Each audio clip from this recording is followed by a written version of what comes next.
Tom Jenkins from the European Tour Operators Association. Thanks for joining us today, Tom. You are the big cheese at the ETOA. Tell us a bit about what your organisation does. Well, we were founded about 20 years ago to represent the interests of inbound tour operators who sold Europe throughout the world. Since then, we represent a lot of the wholesalers who also cater to international markets and a lot of the online intermediaries as well. So there's three broad categories of big membership, which is the online intermediaries, the tour operators and the wholesalers. And what do you see as the key issues affecting the market today of inbound tourism in Europe?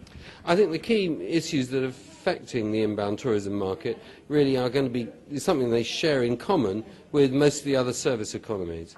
Most of the other service suppliers. And that's a huge turbulence in the financial markets at the moment.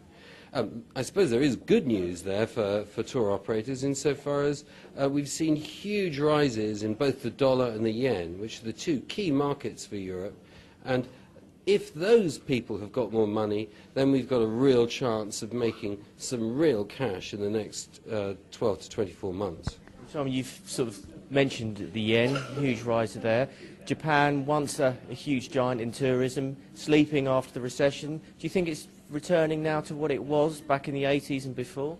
I think we're going to see some real growth in the Japanese market. I think, as you would have seen at our conference today, Europe, particularly Europe as a whole, represents the most popular future destination plan for the Japanese.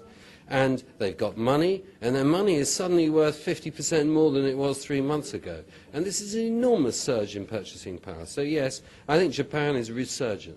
And particularly the sort of free independent travellers, particularly the younger demographic within Japan, doing it off their own back, almost getting a rucksack coming over to Europe's big as well, isn't it?